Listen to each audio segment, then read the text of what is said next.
안녕하세요. 안녕하세요.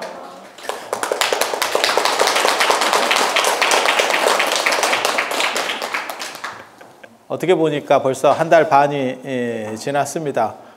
굉장히 상투적인 얘기인데 세월이 빨리 간다가 문제가 아니고 이 한 달 반만 간 게 아니고 여러분들의 어떻게 보면 삶도 굉장히 빨리 갔죠. 여러분이 예전에는 또 다 한가닥 했었잖아요. 한때 세계를 주름잡고 거의 다 이런 굉장히 잘 나가던 여러분 세대 표현을 빌리면 동남아 순회 공연을 막 마치고 돌아와서 라는 부분들이 존재하지만 그런데 이제 지금은 또 이렇게 근데 그때도 그때대로 좋았고 지금도 지금대로 좋고 라는 부분을 언제나 생각하셔야 돼요. 그래서 제가 늘상 말씀드리는데 오늘은 우리가 살아갈 가장 젊은 날이다. 그리고 과거를 생각하든 미래를 생각하든 그것은 지금 오지 않는다라는 것을 언제나 생각하시고 그리고 기독교나 이슬람은 지금 살았을 때 신을 잘 이렇게 믿으면 죽은 뒤에 대박이 난다. 로또처럼 인생 한 방이다. 라고 말하지만 불교는 안에서 새는 바가지 밖에서도 샌다. 삶에서 잘 사는 사람이 죽은 뒤에도 좋은 조건을 가질 확률이 크고 삶에서 그지 같은 놈은 죽은 뒤에라도 안 바뀐다. 이게 불교적 사고예요. 그리고 현실에서 왔을 때도 그 말이 맞죠. 극단적으로 뭐가 바뀌느냐? 그렇게 안 되죠. 그래서 제가 늘상 말씀드리는 거 있잖아요. 군대 깜빵 갔다 와서도 안 바뀌는 놈, 바뀌는 놈 내가 거의 못 봤다. 저희도 군대 갑니다. 저희도 군대 갑니다. 유승준 아닙니다.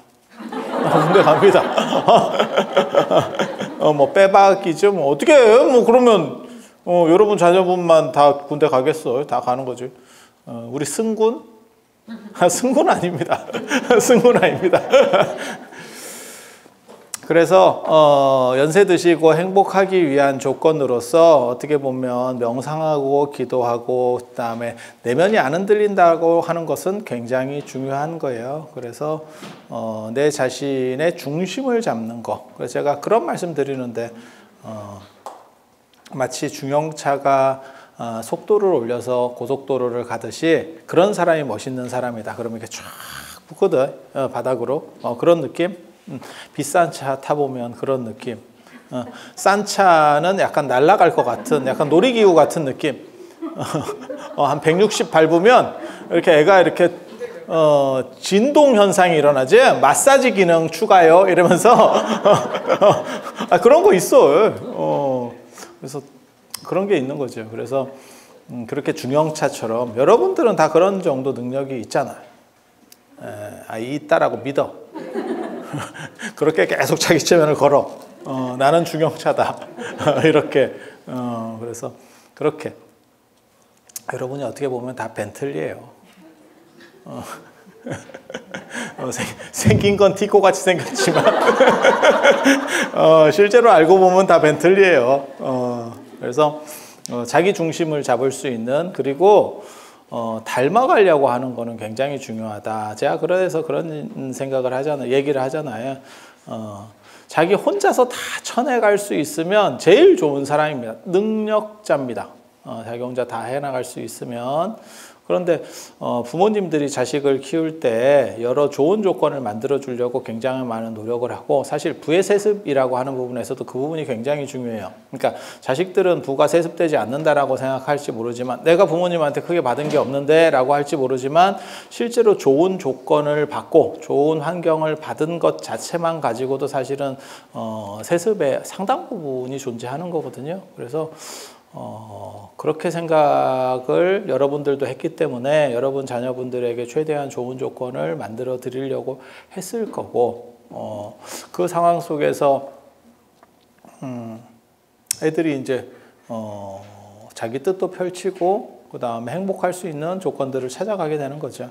그래서 그게 그 좋은 조건이라고 하는 게 혼자서 다 처리하면 제일 좋은 거고 그 다음에 그 좋은 조건들이 옆에 이제 기준점이 하나 있으면이라고 하는 거죠. 요즘 말로 하면 멘토가 되는 거고, 불교식으로 말하면 선지식이 되는 거고, 여러분식의 비유를 들면 고추 모종에 짝대기 박는 겁니다. 확 오잖아. 이런 거 좋지. 고추 그거 심어 보셨어요? 고추 심어 보면 그 짝대기 꼭 박아가지고 줄로 매야 됩니다. 아유, 우리 그런 것도 다 해봤잖아. 평생에 딱 한 번 해봤네. 내가 살아서. 내가 딱 한 번 해보고, 그 다음에 고마움을 느꼈지. 농사 짓는 분들의 고마움. 하지만 이것은 고마움으로 느낄 일이지 할 일은 아닌 것 같아. 이거 만만한 게 아니야. 고추, 이게, 제가 이제 존경스럽다라고 생각하시는 분들이, 노보살님들 중에서 이렇게 시골에서, 아유, 그거 운동 삼아, 한 200평 하는 거예요. 이렇게 말하시는 분들. 거기에 낚여가지고 고추 한번 따보면, 허리 끊어질 것 같은 데다가 또 모기가 더럽게 많습니다. 와, 이것들이 부패인 줄 아나. 사람을, 그런 부분이 있어요. 그래서 고추 모종 그거 박는 거 굉장히 중요합니다. 그거 굉장히 중요해요. 그래서 제가 그런 얘기 하거든요. 대나무는 원래대로 곱고 그렇게 되는 거면 제일 좋고, 하지만 내가 등나무면, 대나무가 아니고 등나무면 대나무 밭에 살아야 돼. 옆에 대나무 하나 정도는 끼고 있어야 돼. 그러면 나도 곧게 올라갈 수 있어요. 그게 이제 불교식으로 말하면 선지식 되겠습니다. 그리고 그 선지식이 주변에 그러면 있느냐? 저 같은 이런 선지식을 여러분은 만나서 참 행복하지만 우리 같은 사람은 언제나 바빠요. 그리고 저는 늘상 얘기하는 게 있지. 힘든 일 있으시면 참어. 나도 힘들어. 나도 힘들어. 좋은 일 있고 어디 돈 쓰고 싶을 때 연락해. 우리는 그런 주의이기 때문에 힘들 때 큰 도움 안 됩니다. 근데 이 세상이라는 게 다 마찬가지예요. 그래서 멘토를 사람들이 못 만나는 이유, 왜 우리는 멘토를 못 만나고 꼰대밖에 못 만나느냐? 사실은 내가 멘토를 만날 정도의 위치가 잘 안 돼서 그래요. 그래서 그렇다 보니까 자기 중심을 잡을 수 있는, 어떻게 보면 불보살님 같은 멘토가 있어야 되죠. 그게 이제 관세음 보살님 같은 경우는 이마에다가 아미타 부처님을 그렇게 정대를 하고 탁 이렇게 관점을 가지고 사시는 거예요. 저는 그런 게 굉장히 필요하다라고 생각을 하거든요. 그래서 저 같은 경우도 늘상 그런 생각을 해요. 제가 절에 가면 제가 살지 않는 모든 절에서 저는 돈을 이렇게 불전함에 돈을 놓는데, 정확한 명칭은 복전함입니다. 불전함 굉장히 무식한 표현 되겠습니다. 복전은 복에 밭이 돼서 거기에다 하나를 넣으면 그게 만으로 돌아온다는 거예요. 하나 베팅하는 겁니다. 그리고 예전에 스님들도 복전이라고 했었습니다. 스님들도 복전이라고 했었습니다.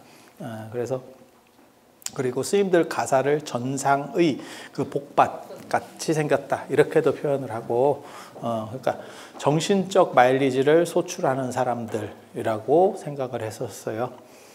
그래서 그런 부분들이 있는 거고, 불전이라고 하는 거는 굉장히 좀 추접스러운 용어. 저는 그런 식으로 용어 바꾸는 것들에 대해서 굉장히 좀 분개하는 사람 중에 하나거든요.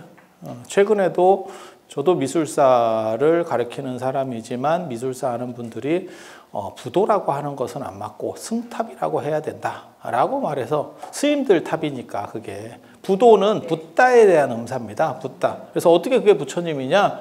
그거는 스님들 탑인데 부처님 사리탑이 아니잖아. 그건 고승의 부도니까, 어떻게 보면 화장한 무덤이니까 승탑이라고 하자, 스님들 탑이라고 하자라고 하는데 진짜 무식한 놈들이거든. 왜냐하면 선불교 때는 그게 이제 부도가 본격적으로 만들어지는 게 선불교랑 관련되는 건데, 선불교 때는 당신 스승을 부처님으로 여기는 그러한 풍습이 있어요. 그러니까 선불교하고 밀교만 그렇게 합니다. 그래서 육조단경 같은 데서 해능 스님을 붓다라는 표현, 불이라고 하는 표현을 쓰는 거고, 그래서 우리 선생님이 곧 부처님인 거예요.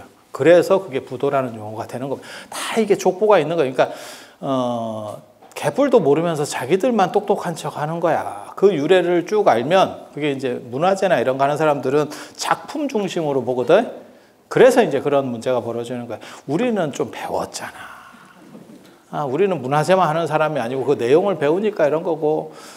나 이런 거 얘기하면 진짜 가깝다. 이것들 하나만 어디서 주워 들고서 알면 그거 가지고 자기가 뭔가 튀어보려고 공부해서 튀어 이놈 자식들아. 그런 걸로 튀려고 하지 말고. 그래서 가깝한 일입니다. 그래서 원래는 복전이라고 하는 표현이 맞는 거고,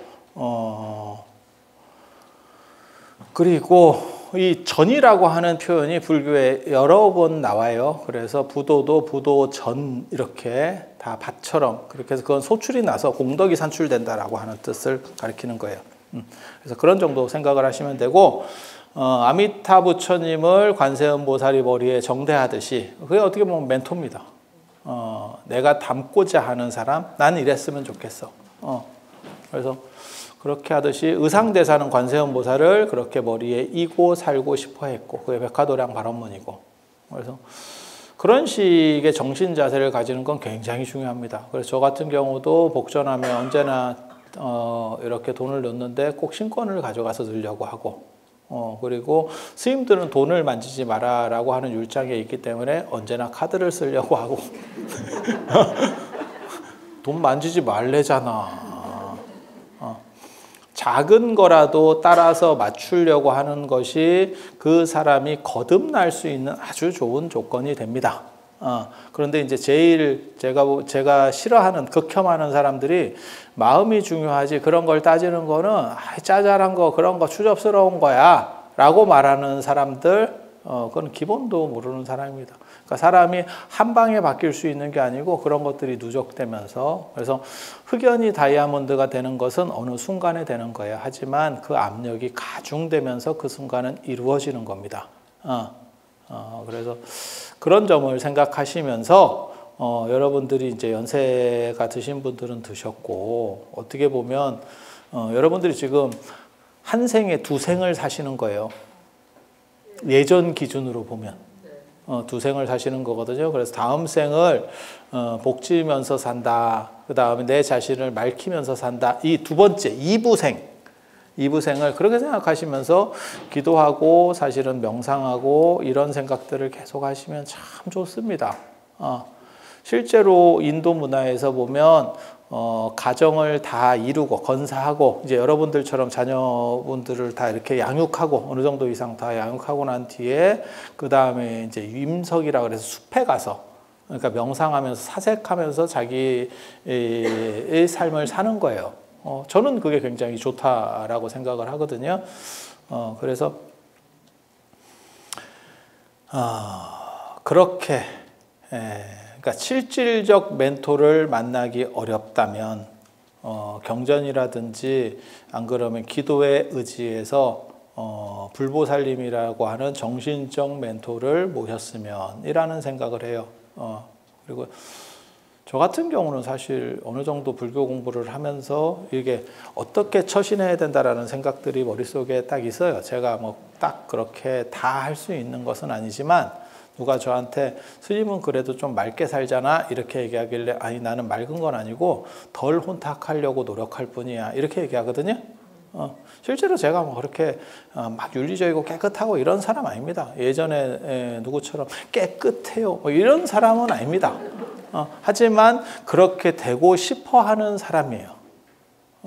그리고 그 마음이 저는 그나마 제가 발전하고 조금이라도 나아지는 쪽으로 작동하고 있다고 생각해요. 그래서 여러분도 우리는 도반입니다. 누구는 팜하고 누구는 밀었고 누구는 지금 탈모지만 그래도 우리는 다 도반 다 도반이에요. 그래서 서로 더불어 가는 그런 상황이 됐으면 좋겠고, 그리고 우리나라에서 이제 가장 인기가 많은 이 책에 나오는 얘기예요. 인기가 많은 분이 이제 관세음 보살, 불교에서는 관세음 보살, 관세음 보살, 지장 보살이 어떻게 보면 1, 2위 있죠.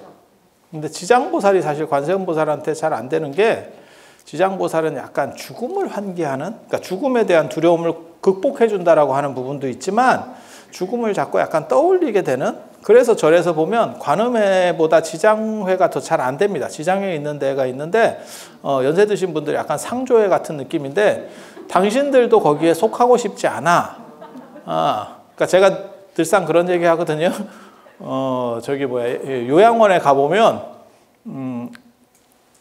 되게 싫어합니다. 어른들이 막상 그러니까 여러분 연세 때는 요양원 나이 들면 요양원에 가야 되는 거 아니에요? 그러면 뭐 자녀가 나를 어떻게 해줄 수도 있는 것도 아니고 이렇게 하지만 막상 그 자리에 가잖아, 그 연세가 돼서 그 자리에 가잖아, 되게 싫어합니다. 두 가지 이유 때문이거든요. 하나는 다시 돌아올 수 없다라고 하는, 내가 다시는 이제 살아서 못 오는 거예요. 고려장입니다. 이게 좀 잔인한 얘기 같은데. 그리고 또 하나는 뭐냐면 그 안에 있는 사람들 중에서 내가 가장 상태가 괜찮은 것 같아. 다 메롱인 것 같아. 내가 이 사람들이랑 같이 있어야 된다고? 이거에 대해서 너무 싫어하더라고요. 옆에서 객관적 입장에서 봤을 때는 똑같아요. 이 말을 해주고 싶은데, 차마, 이게 인생이라는 게 그런 거예요. 그래서 중심을 잘 세워야 돼요. 중심을 잘 세워야 돼요. 그래서 중심을 잘 세운 사람은 어떤 환경 속에 있어도 아무 문제가 없어요. 저는 노노의 그 얘기 참 좋아하거든요. 자로라고 하는 제자가 있어요. 공자 제자 중에 8살 연하예요. 공자보다 몇 살 차이 안 납니다. 그런데 이 자로가 원래 조폭 출신이어가지고 주먹 세고 아주 이게 무식한 사람이에요. 그래서 유명한 얘기가 있어요. 아주 유명한 얘기거든.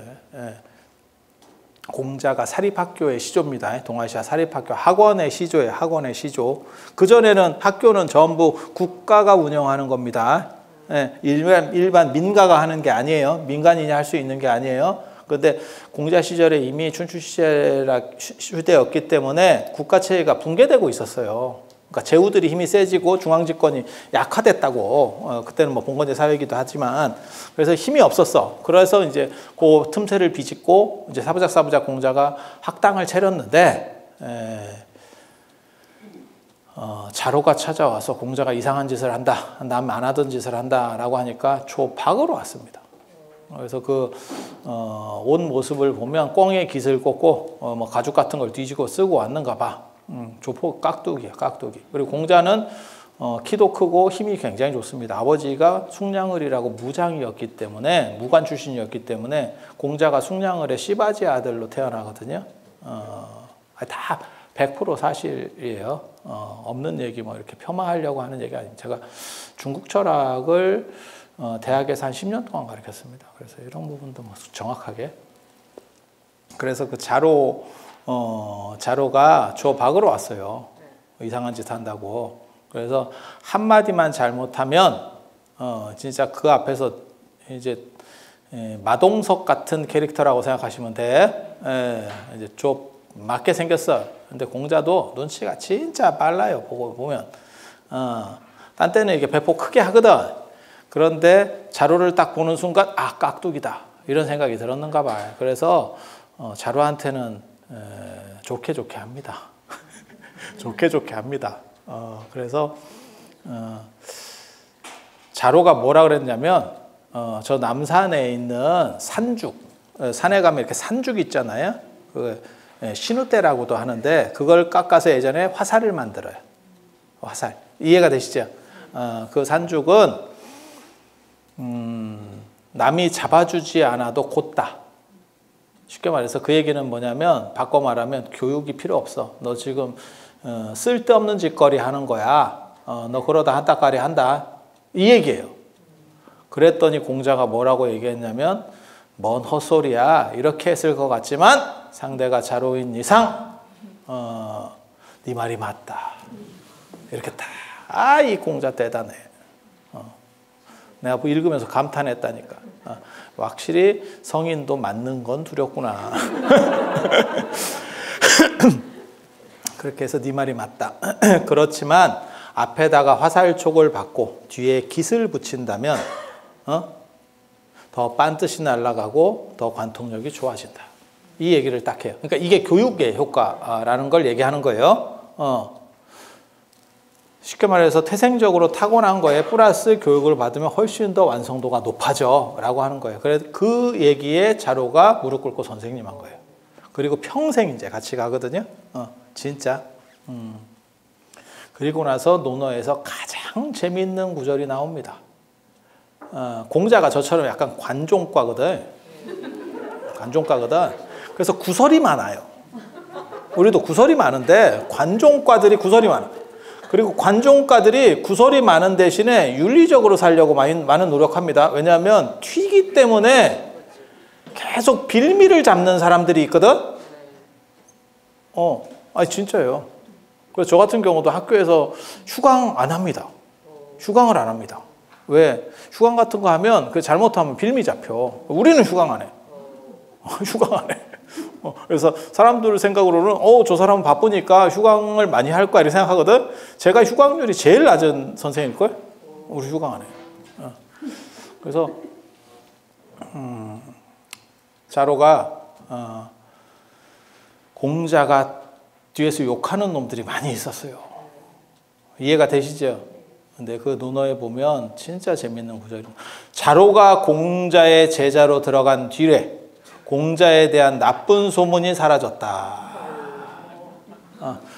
걸리면 반 죽이는 거야.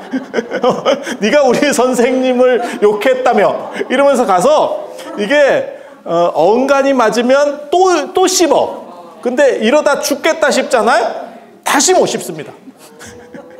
다시 못 씹다. 우리도 봤잖아. 예전에 이런저런 얘기하시던 분들이 남산에서 찝차가 한 번 와. 남산에서 찝차가 한 번 왔어. 이렇게 왔다 가잖아. 그 뒤로 이렇게 좀 사라지시는 분들도 많았고 돌아오셔도 말이 없습니다. 사람이. 더 이상 논평 자체가 없어. 무슨 일이 있었는지 이게 웃으면서 할 얘기는 아닌데 너무 좀 비극적인 얘기긴 한데 자로가 그런 캐릭터예요. 그래서 저도 자로 구합니다. 누구 자로가 좀 있었으면 좋겠는데 이게 다 할매들밖에 없어가지고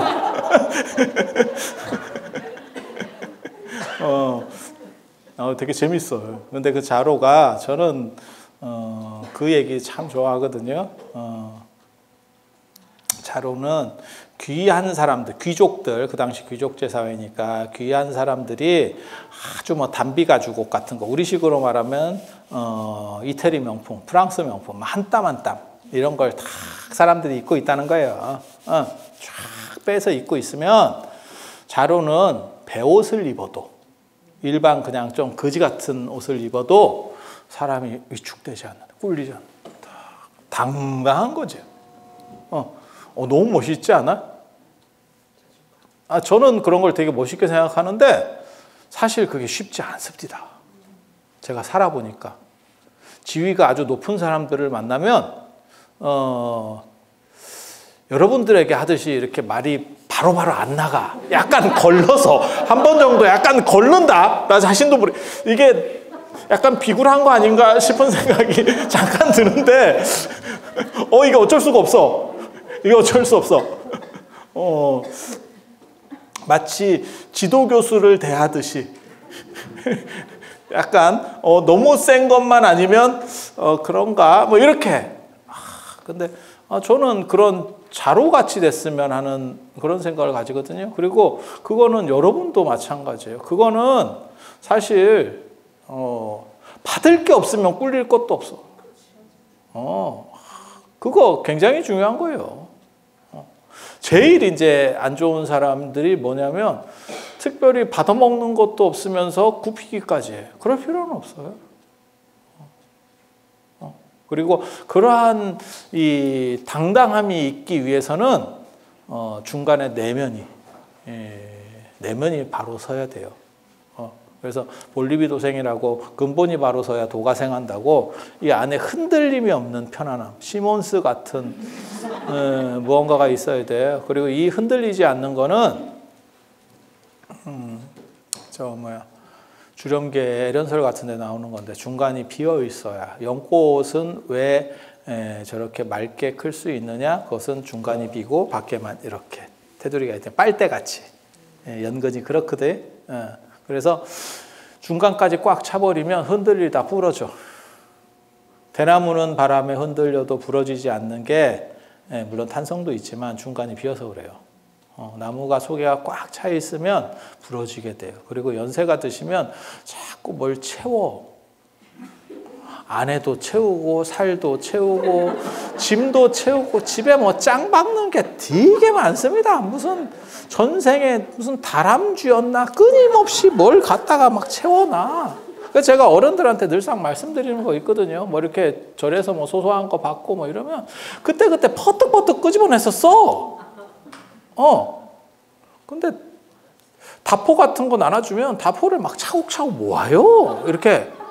이거 나중에 돌아가시면 화장하려고 그러나 이만큼을 모아. 그래가지고 나중에 이사 갈 때 한꺼번에 버립니다. 주변에 있다. 그러니까 제가 늘상 하는 말이 있어. 이거 굉장히 중요한 말이거든요. 제가 얼마 전에 다른 분 만나서 이 얘기하니까 되게 좋아하시더라고요. 물건을 딱 받았을 때 열어보고 쓸 건지 안 쓸 건지를 빨리 판단해. 그리고 쓸 거면 그때부터 쓰기 시작하고 안 쓸 거면 한두 달 안에 줘야 돼. 그게 뭐든지 간에. 근데 이게 어른들의 특징이 안 쓰고 짱 박아놓고 한 1, 2년 묵혀. 그리고 나서 이게 도저히 쓸모가 없다고 생각했을 때 이걸 줘. 아유, 저래도 쓸데없는 그릇 좀 그만 갖고 와. 집에서 안 쓰는 거 한 20년 된 거 이런 거 있잖아요. 여기가 무슨 재활용 센터냐? 왜 그런 것만. 그러니까 자기는 귀하다고 샀다가 예전에 샀다가 안 쓰고 몇 번 안 쓰고 버리기도 아깝고 그래 계속 가지고 있었던 거야. 그러다가 그래도 절에는 이런 거 쓰지 않을까? 야, 너도 안 쓰는데 한번 입장을 바꿔놓고 생각해봐. 그래서 그렇게 하면 안 돼요. 그러니까 남을 줄 때는 판단을 딱 해가지고 그때 한두 달 안에 주면 그건 일종의 물건의 생명력이 살아있어. 그러니까 주면 단 사람이 고마워해. 그런데 한 몇 년 묵혀서 주잖아요. 아유, 노스님들도 그런 분들 되게 많아. 먹을 거 같은 거 들어오면 꼭 유통기한 한 일주일 열흘 남아갖고 줘. 유통기한 지난 건 아닌데 아니 왜 이거를 뭔 뜻인지 아시죠? 이게 무슨 인간 마루타도 아니고 그런 분들이 가끔 있어요. 이게 그래서 여러분들도 꼭 그렇게 하세요. 그래서 저 같은 경우는 뭐 이렇게 물건 같은 거 있으면 사실은 금방금방 쓰든지 안 그러면 주든지를 판단합니다. 주든지를 판단합니다. 그렇게 해서 생명력 있을 때 그리고 그거 모아놓으면 진짜 나중에 자식한테 욕먹어요. 죽어서도. 아이고 우리 어머니 짐 좀 정리하러 왔더니 이게 뭔가 한 10년 이사 안 가시고 사시다가 이사 한번 가보세요. 버리는 게 한 트럭이야. 진짜. 그리고 저는 여러분들에게 늘상 말씀드리는 게 뭐냐면 안 써도 좀 새로 사서 자신을 좀 이렇게 새로운 것들을 계속 바꿔주고 가구도 혹시 자개농 쓰고 이런 분 있는 건 아니겠지? 멀쩡해. 그냥 버려. 그냥 버려. 괜찮아. 쓸만하다고 그 물건하고 이게 연세가 드신 분들의 특징이 물건하고 같이 가요. 세월이. 예. 아니 여러분도 어른들 이게 한번 봐봐야 이러면 옷도 그렇고 딱 그래. 그렇게 되면 절대 안 됩니다. 아니면 우리 같이 밀고 맨날 이 옷을 입든지 그러면 옷도 바뀔 것도 없고 맨날 똑같아. 헤어스타일도 안 바뀌잖아. 그리고 이사도 저는 뭐 형편이 뭐 아주 어렵지 않으면 이사도 주기적으로 좀 가시기를 권해드립니다. 그게 쓰레기 정리도 되고 그 다음에 뭐 집이 똑같지 달로. 새로 지은 집은 달로. 난 진짜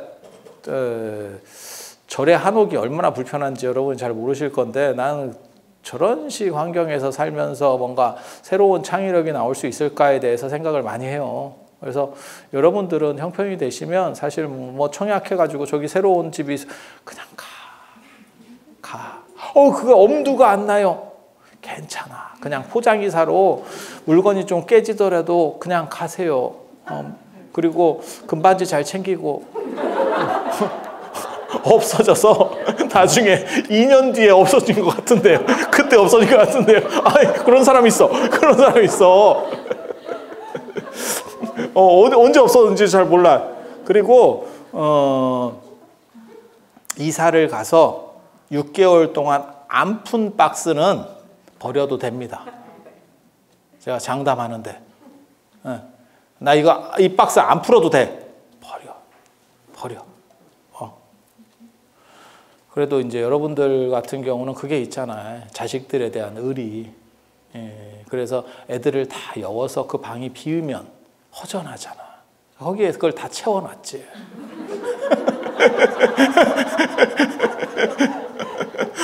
야, 나 택배 물류 보관하는 데인 줄 알았다. 아니, 제 말이 맞을걸? 내가 이렇게 딱 보면 얼굴에 이렇게 보여요. 이마에 써 있어. 다 버려. 다 버리고 새로 사주면 그게 더 좋아요. 그래서, 아니, 형편이 되면, 형편이 안 되는 걸 이렇게 과소비를 부추기는 건 절대 아닙니다. 오래 사는 시절에는 큰 돈을 안 들이고 행복할 수 있는 조건은 계속 자신이 만들어 가야 돼요. 그렇지 않으면 점점 사람이 이렇게 문화력이 약해지면서 인생이 약간 우울해집니다.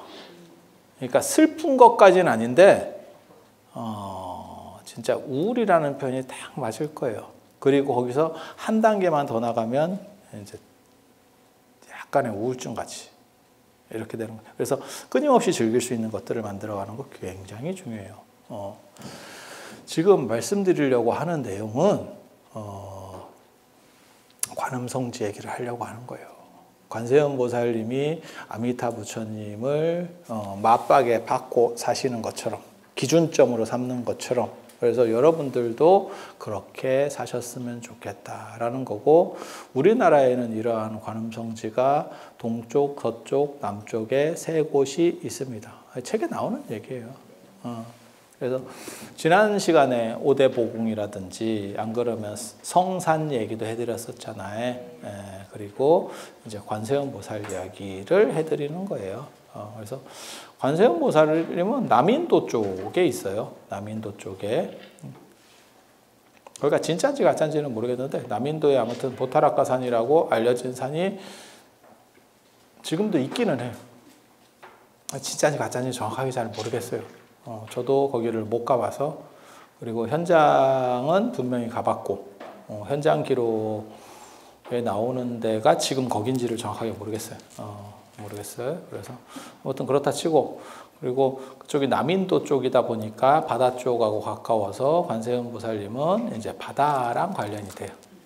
바다랑 관련이 돼. 그래서 관세음 보살님 예불을 하면 이제 좌우보처가 나오는데 좌보처 남순동자, 우보처 해상용왕. 그래서 보살님들이 대부분 동물 애호가거든요. 반려동물을 이렇게 한 마리씩 데리고 다닙니다. 문수보살은 사자, 청사자. 청사자, 일반 사자 아니고요. 염색한 놈입니다. 그리고 보현보살은 흰 코끼리, 어금니가 6개 돼 있는 유가백상이라 그래서 어금니가 상아가 6개인 흰 코끼리. 보현보살님이 저한테 전에 카톡 왔는데 이놈이 더럽게 먹는다고 유지비 많이 든다고. 이거 쉽지 않더라고. 이렇게 제일 해피한 건 지장보살님. 지장보살님은 선청, 재청 이렇게 2가지로 나오거든요. 제가 지장보살님으로 박사 논문을 썼기 때문에 잘 압니다. 선청, 재청 이렇게 해서 그건 개입니다. 삽살개. 삽살개인지 동경인지 잘 모르겠습니다. 삽살개라고 우기는 사람들도 있고 경주에 동경이 들어보셨어요? 우리나라에 진돗개, 풍산개와 더불어서 사냥견으로 아주 유명한 게 경주에 동경이가 있어요. 동경이 고려시대 때는 경주를 동경이라 그랬었거든. 이제 신라 때는 서라벌이 수도였었잖아요. 경주가 수도였었고, 이제 고려시대 때는 개성에서 봤을 때 동쪽, 그래서 동경이라고 했거든요. 그러니까 경주개라는 뜻입니다. 경주개. 꼬리가 짧고 되게 재밌게 생긴 애가 딱 봐도 무섭게 생겼어요. 한 칼이 있겠다 이런 느낌. 저놈 성질 죽여야겠는데 이런 생각. 진돗개는 그래도 이게 꼬리가 좀 차지하는 비중이 있는 것 같더라고요. 꼬리가 진돗개는 이렇게 보면 꼬리도 이렇게 풍만하고 앞에서 이렇게 얼굴을 보면 애가 날렵하게 잘생겼지. 몰라. 우리 같은 사람이 볼 때 잘생긴 게 뭔 의미가 있겠나 싶어. 진돗개 암컷이 볼 때 잘생겼어야지. 아니 그 말 맞잖아. 그쪽에서 먹어주느냐가 중요한 거지. 인간이 야 너 참 잘생겼다. 그런데 그쪽에서는 인기 더럽게 없어. 개 중에는 따라진대요. 이렇게. 그래서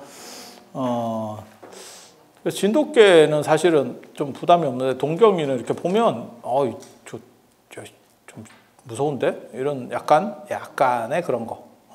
그래서 경주 쪽에서는 동경이라고 우기고 있고 한쪽에는 삽살개라고 우기고 있고 그래서 그쪽은 이제 그 김지장 스님은 이제 개. 그래서 제가 그런 얘기를 예전에 신문에도 썼었죠. 우리나라 반려인의 시조, 신라시대 지장보살 김지장 스님. 이거 진짜 우리나라에 수백만 반려동물 인구가 있는데 김지장 상을 만들어야 됩니다. 일본에 가면 저 2, 3평 도자기의 신 이렇게 해서 그 상도 있고 신사도 있고 다 이런. 반려인의 어떻게 보면 진짜 조상급에 속하는 그런 분이 있고 그 다음에 관세음보살님은 용. 그래서 그런 그림 못 보셨어요? 관세음보살님이 이렇게 용 밟고 이렇게 타고 있는 거? 참고로 그거 더럽게 어려운 자세입니다. 용 등짝 밟고 서 있다고 생각해봐. 굉장히 힘들어 그거. 잘못하면 실족한다. 관세음보살님이랑 하니까 타고 있는 거요. 그거 쉽지 않아. 근데 우리나라는 그거는 이제 기룡관음이라고 하는데 용을 타고 있는 관세음보살이라고 하는데 그런 상들이 생각보다 없어요. 근데 중국만 가도 사실은 그런 상 굉장히 많습니다. 굉장히 많습니다. 그래서 이게 용하고 관련된다는 게 바다와 관련되는 거예요. 그리고 나중에 해상 실크로드가 발전하면서 관세음보살님 주가가 떡상합니다. 테슬라 주가처럼 벼랑 끝으로 올라가. 그래서 해상 실크로드가 열렸을 때 관세음보살 쪽에 배당을 받아놔라, 투자를 해라라고 하는 좋은 정보를 제가 드리는 거예요. 다 철진한 정보. 철진한 정보. 근데 주식하는 사람들은 진짜 힘들겠더라. 왜냐하면 코로나가 닥쳤는데 주식이 떡상할지 어떻게 예상을 하고 코로나가 끝났다 하니까 박살이 날지를 어떻게 예상을 하겠어요. 우리같이 그냥 이렇게 좀 얼빙한 사람들 생각으로는 코로나 같으면 긴축이 되니까 이게 좀 안 될 것 같고 코로나가 끝나면 이제 풀릴 것 같으니까 잘 될 것 같은데 그런데 경제는 그건 네 생각이고 이렇게 나오잖아. 그래서 주식하시는 분들은 참 마음이 굉장히 많이 이렇게 그런 데서도 흔들리지 않아야지. 그런 데서 흔들리지 않아요. 이러면 이제 딴 사람들이 그렇게 얘기하겠지. 댓글로 이렇게 쓸 수 있겠지. 네가 주식을 안 해서 남의 일이라고 쉽게 얘기하는구나 이놈아 이러면서. 그래서 관세음보살님은 용, 그 다음에 물하고 관련된다더라 라는 걸. 그리고 또 이제 좌보처가 남순동자인데 선제동자입니다. 선제동자. 화엄경에 나오는 화엄경 입법계품에 나오는 선제동자 53선지식 그렇게 해서 관세음보살이 28번째 27번째로 나오는 경우도 있고 28번째로 나오는 경우도 있고 이렇게 나옵니다. 그리고 그 다음에 나오는 분이 정취보살. 정취보살 들어보셨어요? 관세음보살 다음에 나오는 분인데 아니야 들어보셨어. 그렇게 처음부터 그냥 안 들어봤다고 그냥 귀 막지 말고 조금만 들어봐. 이게 정취신앙이라고 하는 게 있었어요. 지금은 많이 희미해져서 여러분들이 그냥 들으면 잘 몰라. 근데 조금만 설명 들으면 아 맞네 이렇게 나올 거야. 왜냐하면 그 정취보살님은 관세음보살님하고 마찬가지로 보타락가산에서 법문을 합니다. 이 선제동자한테. 남순동자라고 불리는 거는 남방을 순유하는 과정에서 남방을 순행 그러니까 쉽게 말해서 순례하는 과정에서 관세음보살을 만나서 별명이 남순동자예요. 그런 거고 원래 이름은 선제동자. 선제동자. 동자는 애들이라는 뜻이고요. 애들.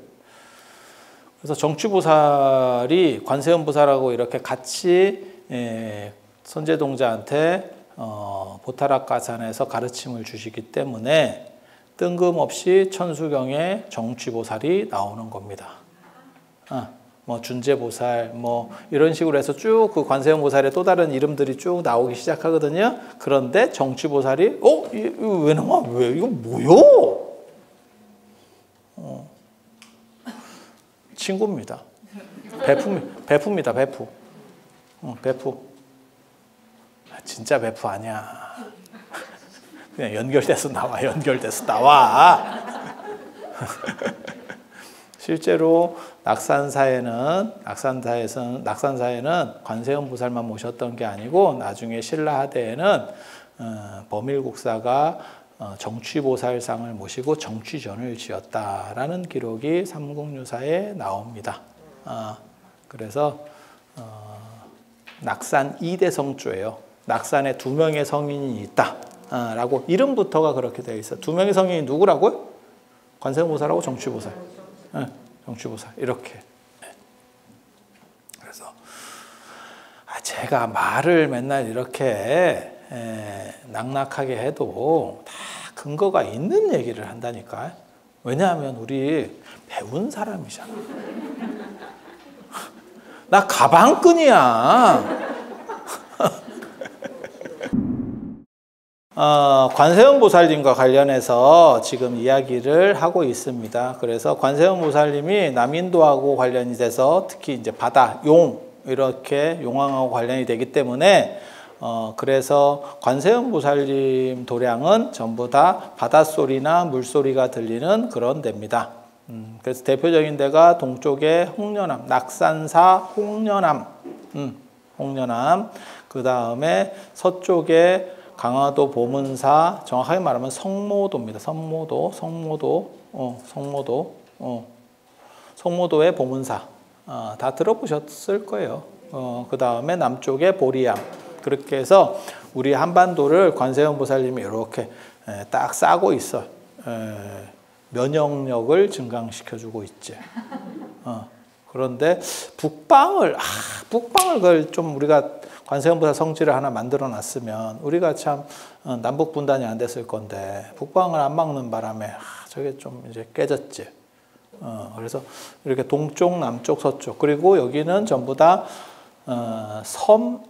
섬이거나 강화도 보문사 성모도, 강화도에 부속된 성모도라고 하는 섬이에요.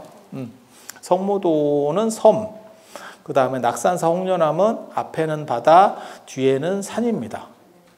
그래서 관세음보살님과 관련된 기록들을 쭉 이렇게 찾아보면 제가 또 요즘은 바쁘지만 예전에는 워낙 할 일이 없었기 때문에 그런 걸 다 찾아보면 2가지가 나와요. 그러니까 진짜 섬이라고 얘기 나오는 쪽도 있고 하나는 바다를 끼고 있는 산. 그러니까는 섬 안에 산이라고 하는 게 있고, 그러니까 보타락가산이거든요. 그게 보타락가산이 섬 안에 산, 마치 독도나 이런데 이렇게 조그만 섬이면서 산같이 이해가 되시죠? 그렇게 설정이 나오는 데도 있고, 그 다음에 홍련암 같이 앞에는 바다가 펼쳐져 있고 뒤쪽에 산이 있고 이렇게 저는 처음에 관세음 보살 이런 도량들을 이렇게 다녀보면서 깜짝 놀란 게 뭐냐면 야 송진대 바닷소리가 들린다고? 이런 생각을 했었어요. 이유가 뭐냐면 우리나라 터 인식에는 그러니까 명당 뭐 이런 거 좋은 터와 관련된 인식에는 두 가지가 있습니다. 기본 기억하세요. 바닷소리, 그러니까 파도 소리 들리는데 명당 없다. 꺼진 땅에 명당 없다. 꺼진 땅에 명당 없다. 그러니까 움푹 패인 지형 명당 아니에요. 그리고 물소리, 이 파도 소리 이런 거 들리는데 명당 아닙니다. 실제로 요즘은 뭐 바다, 산 이러면 바다가 좋아요? 산이 좋아요? 산이. 눈치 좀 있어봐. 눈치 좀 있어봐. 아이고 60년을 살아도 이렇게 눈치가 없으니. 여러분들은 바다를 좋아하시는군요. 내가 그냥 혼자 설정해서 하는 거예요. 안 받아주니까.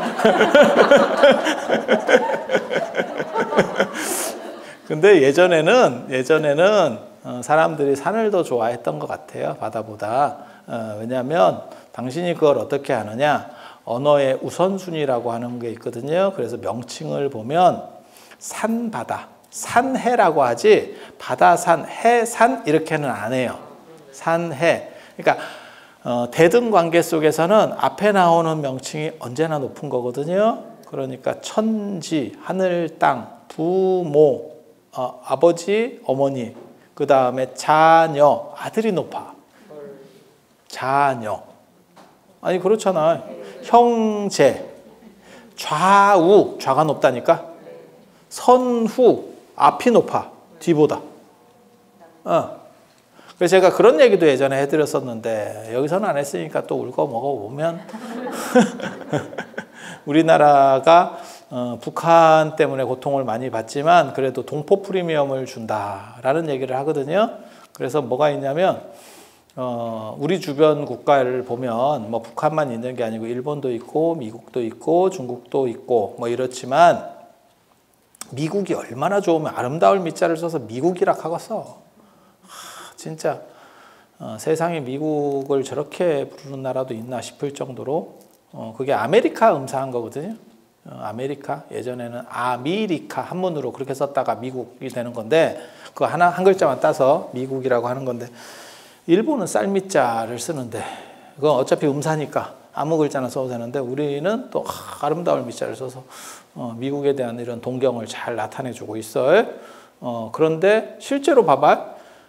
미일 이렇게 부르지 일본이 우리보다 지역적으로 가깝다 해서 일미 이렇게 안 불러. 남북 정상회담이라고 하지 북남이라고는 안 하거든. 북한은 북남이라고 합니다. 그러니까 다 우선순위로 이렇게 정하거든. 중국하고 일본하고 누구를 더 싫어하는지 아세요? 중일이에요. 중일. 일중이라고 안 해. 일중이라고 안 해. 그래도 중국을 최근에나마 좀 바뀌었을지 모르겠는데 전통적으로는 중국을 낫다라고 본 거예요. 중일. 아니 그렇잖아. 미중 관계. 미국하고 가면 미국이 앞으로 온다. 중국보다 앞으로 온다. 미일, 미중 이렇게 오잖아. 북한하고 붙으면 북미 회담이라고 나오지 미북 회담이라고 안 해. 신기하지? 나름 뭔가 이렇게 족보 순서가 정해져 있는 거야. 그러니까는 북한이 제일 높고, 아니 그냥 이 언어 구조에서만 보면, 이 단어 구조에서만 보면 북한이 제일 높고, 그 다음에 미국이고, 그 다음에 중국이고, 일본인 거예요. 이 단어 구조에서만 보면. 진짜 그러냐를 얘기하는 게 아니고. 그래서 이런 걸 보고 언어의 우선순위라고 하는 건데, 거기서 보면 산해라고 하지 산과 바다로 얘기하지 바다와 산이라는 얘기를 하지 않아. 그러니까 옛날 사람들은 산을 더 좋아했던 거예요. 그리고 바다는 동아시아 사람들은 바다를 별로 안 좋아합니다. 미안한 얘기인데. 그러니까 물을 좋아해도 인자요산, 지자요수라고 해도 거기서 물이라고 하는 게 민물이지 바다가 아니에요. 동아시아 사람들은 바다로 나가지 못했습니다. 이유가 뭐냐면 바다가 너무 깊었지. 나가기는 너무 가까이 하기엔 너무 먼 당신이었지. 만약에 태평양이 저렇게 넓지 않았으면 우리가 아메리카를 발견하지도 않았어요. 왜? 그럴 수도 있잖아. 연호랑 새우녀 몰라? 연호랑 새우녀 전설이 있어요. 그게 미국을 발견했나 싶기도 하고 일본에 가서 왕이 됐다는 그런 썰이 있어. 썰이. 아니, 삼국유사에 나와. 삼국유사에 나와. 지어내는 거 아니요. 제가 말투가 저렴해서 그렇지 다 근거가 있는, 나 배운 사람이야. 아, 이런 거. 박수 치면 비호감 돼. 박수 치지 마. 박수 치지 마. 그래서 아니, 이게 다 족보가 있는 얘기예요. 그래서 동아시아가 바다로 나가기, 해양을, 사실은 아시다시피 지금도 마찬가지예요. 해양을 지배하는 나라가, 그건 대항해 시대부터 시작되는 얘기예요. 해양을 지배하는 나라가 최고 언제나 강국이 됐죠. 그런데 동아시아는 그 조건을 쉽게 갖출 수 없었던 이유가 수심이 너무 깊어. 수심이 너무 깊었어. 그리고 제가 늘상 얘기하잖아요. 로마나 그리스가 밖으로 나올 수 있었던, 해양으로 나올 수 있었던 가장 큰 이유는 가보면 알아. 제가 그걸 이해를 못했는데 그 그리스 쪽에 한번 가서 지중해를 딱 본 순간 이건 나가도 되겠다. 저건 그냥 좀 큰 풀장이에요. 지중해니까 바다인 줄 알지? 아니야. 이거 아니야. 이거는 만만한 놈. 너네가 한번 태평양 같은 데를 한번 만나봐야, 우리 동해 바닷가 쪽을 한번 봐야, 아, 바다는 나가면 죽는구나, 골로 가는구나 라는 생각이 있을 거지. 그래서 동아시아는 결국 못 나가고, 어떻게 보면 이 바다로 나갔느냐 못 나갔느냐가 지금 어떻게 보면 세계 패권의 명함을 가른 거죠. 아니, 맞지 않아요? 좀 슬픈 얘기예요, 이거. 그래서 관세음보살 도량이 바닷가에 있는 걸 보고 처음에 굉장히 놀랐어요. 이런 동아시아에서는 금기시 여기는, 우리는 또 다 배운 사람이잖아. 그래서 딱 보니까 이거는, 이런 자리는 좋은 자리가 아닌데 어떻게 이게 성지가 되고 기도 도량이 되지? 이렇게. 그게 이제 외래 문화가 들어온 거죠. 외래 문화가. 우리 동아시아 전통 문화가 아니고 외래 문화가 들어온 거죠. 혹시 용산에 국립중앙박물관 가보셨어요? 가보면 거기 메인 유물이 센 놈은 면적을 되게 많이 차지합니다. 그러니까 똑같은 불상이라도 뭐 감산사 석조열애불 뭐 이런 것들은 다 거기 세트로 있어요. 이렇게 패키지 상품으로 한 방을 나눴습니다. 마치 여러분들이 어렸을 때 안방에서 모든 한 식구가 자듯이.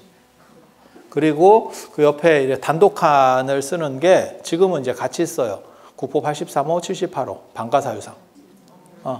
사유의 방 이렇게 해서 한번 가보셔. 한번 가보셔. 참 그게 인생이라는 게 묘한 거다. 사람이 제가 그런 얘기 안 해줬나요? 저 백제 쪽에 부여박물관에 가면 거기는 그 최고 메인 유물이, 그렇게 독방을 쓰는 놈이 최고 메인 유물입니다. 모든 문화재는. 이해가 되시죠? 그러니까 면적만 봐도 이 문화재 등급을 알 수 있는 거야. 딱 보면 많이 차지하고 있으면 어떻게 생각한다? 센 놈. 백제를 대표하는 문화재가 뭐가 있죠? 금동대학로. 뭔지 아시죠? 맨 처음에는 용봉대학로라고 했다가 용봉복례산양로라고 했다가 뭐 말들이 많아. 저도 그걸로 학회 논문을 썼었습니다. 제가 그거 잘 알거든요. 그 학회 논문을 쓰기 위해서 그 향로를 봤어요. 제가 원래 관심이 있어서 이제 봤는데, 제가 그 향로를 2시간 동안 봤거든요. 2시간 동안 봤거든요. 아니야, 이게 재밌는 거 하면 2시간도 금방 가. 이게 한 10분, 한 5분에서 10분 정도 해서 한 5도씩 트는 거야. 이렇게 가는 거야. 그러면서 머리에다가 3D로 스캔을 해. 그래서 눈을 감고도 이 대략적 구조가 머릿속에 딱 들어오면 이거를 소동파는 흉중성죽이라고 그랬어요. 대나무를 그리기 전에 대나무가 내 가슴 속에 있어야 된다. 이게 어떻게 보면 진경산수 그릴 때도 그런 거거든. 겸재정선의 진경산수 이런 거 들어보셨죠? 그러니까 진경이라고 하니까 사람들이 무슨 생각하냐면 보고 진짜 그린다고 생각해. 아니야. 내가 금강산을 그린다 이러면 금강산을 셀이 봐. 셀이 보고 그 자리에서 그리는 게 아니야. 집에 와서 따뜻한 방에서 그려. 그러면서 자기가 가지고 있었던 여러 이미지들이 있을 거 아니에요. 그거를 재구성한다. 그러니까 기억나는 거를 똑같이 그리는 게 아니고 그거를 더 좋게 요즘으로 말하면 뽀샵이지. 그게 진경산수예요. 굉장히 재밌는 동아시아 문화예요. 그러니까 그림이라고 하는 거는 실체를 모사하는 거 아니야? 라고 하는데 그게 아니고 그 안을 관통하는 기운, 정신을 드러낸. 현대 어떻게 보면 추상화라든지 현대 사진 예술이 발전한 뒤에 나오는 현대 예술과 관련돼서 나오는 부분들과 비슷한 게 동아시아에는 예전에 있었다니까. 좀 있어 보이지? 왜 있어 보이는 줄 알아? 나 배운.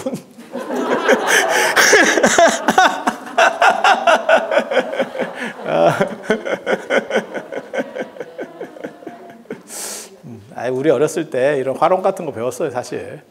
그래서 기운생동, 뭐 골법용필 뭐 이런 것도 다 외우고 그랬었어.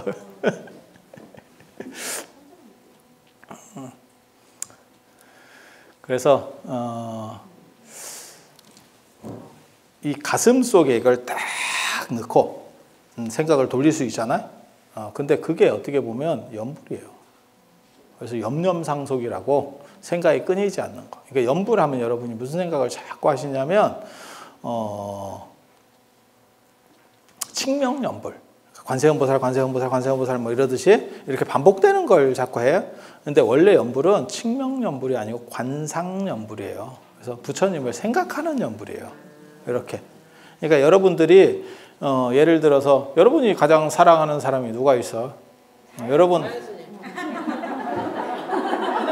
나 말고 나 말고 아이고 내가 이런 사람들이 있으면 내가 먹고 살기가 편했겠지. 지금까지 이러고 살겠냐. 예를 들어서 여러분 아들을 생각을 해봐. 그러면 그 아들이 이렇게 머릿속에 떠오르는 거지 막 그 이름을 부르지는 않잖아. 근데 이름을 부르는 방식이 나오는 거는 나중에 당나라 때 선도스님이 시작을 하는 건데, 정토 중에 선도스님이 시작을 하는 건데, 그 이유는 뭐냐면 사람이 자기가 겪고 자기 옆에 있었던 사람을 떠올리는 건 쉬워. 근데 사실 생각해 보면 사촌 정도만 해도 잘 안 떠오른다. 내 아들 이러면 다른데, 그죠? 사촌 정도면 이미지가 잘 떠올라? 약간 좀 달라지죠. 안 본 사람이냐? 아니, 안 본 건 아니고, 이모 이러면 서빙하는 사람인가? 이모 정도만 해도, 이모 고모만 해도 약간 좀 다르죠, 이미지가. 그때 그 사람을 그렇게 부족한 이미지를 보충하기 위해서 이제 이름을 부르면서 좀 더 떠올려 보려고 하는 생각? 그렇게? 그러니까 우리가 이순신 장군 하면 이미지가 그렇게 뚜렷하지 않으니까 예를 들어서 그냥 이순신 장군 이렇게 생각을 하면서 이름을 부르면서 떠올리면 좀 더 편하다라는 생각을 해서 칙명염불이라고 나오는 거고, 염불이라고 하는 거는 그냥 한자 그대로 하면 생각염자예요. 부처님을 생각한다. 그리고 원래 있는 거는 관상염불, 상을, 그러니까 부처님을 머릿속에 이렇게 탁 떠올리는, 그렇게 떠올리고 있는 사람이 관세음보살인 거야. 여기에 이렇게 딱 떠올리고 있는 거야. 암미타 부처님을. 네. 그래서 그렇게 염불이라고 하는 게 실제로는 그렇게 생각이 이제 상속되는 거를 계속 이렇게 꾸준히 가는 거를 반주산매라고 하는 거고, 반주산매라고 하는 거고요. 그래서 이런 게 다 원래 그렇게 되는 거예요. 제가 그냥 뭐 이렇게 막 까무렇게나 막 지어내서 말하는 게 아니고 다 족보에 있는 얘기입니다. 이게 지금 불교 원래 교리발달사에서 다 나오는 얘기들이에요. 그래서 관세음 보살은 외래문화고 그와 비슷한 걸로 이제 국립용산박물관에 가보면 저게 있는 거죠. 경천사 10층 탑. 그게 어떻게 보면 자리를 제일 많이 차지하고 눈에 제일 많이 띄는데 떡하니 있거든요. 굉장히 유명한 탑이에요. 굉장히 유명한 탑. 개성의 경천사라고 하는 절이 있는데 그 탑이 뭐 10층인지 13층인지 뭐 말들도 많아. 그리고 그 탑의 짭이 원각사 10층 석탑입니다. 원각사지. 원각사 아세요? 그 영감님들 굉장히 많이 모여가지고 장기 두는데. 그래서 그 동네가 예전에 그 절이 있어서 원각사가 있어서 거기가 큰 절이 있다 그래서 대사골이라고 했고 그 옆에 이제 부인방이라고 아전들이 사는 데가 있었어요. 조선시대 얘기예요. 그래서 부인방과 대사골을 줄여서 인사동이라고 하는 표현이 나옵니다. 인사동 몰라? 여러분은 인사돌 아니고요.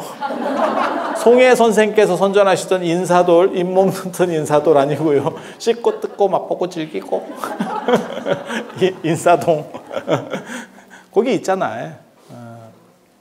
거기 보면 서유기 그림도 나오고 거기에 굉장히 많은 부조들이 있거든요. 제가 이걸 왜 잘 아냐면 제가 경천서탑, 원각서탑 갖고도 논문을 써서 알아요. 제가 그런 거를 다. 나도 안 해본 게 좀 있었으면 좋겠어. 난 모르는 게 있을까? 난 너무 내가 싫어.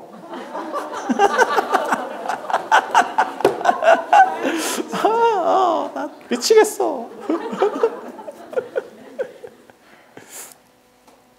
한숨 쉬지 마. 자, 그래서 왜 그런 식의 탑이 만들어지느냐? 우리나라 탑하고는 좀 다른. 보통 탑은 가로로 홀수, 가로로 짝수, 세로로 홀수예요. 가로로 짝수, 세로로 홀수. 그러니까 세로로는 3층, 5층, 7층, 9층, 13층 뭐 이런 식으로 홀수. 가로로는 사각형, 팔각형 이런 식으로 짝수. 이렇게 기수수 법칙을 만드는 건데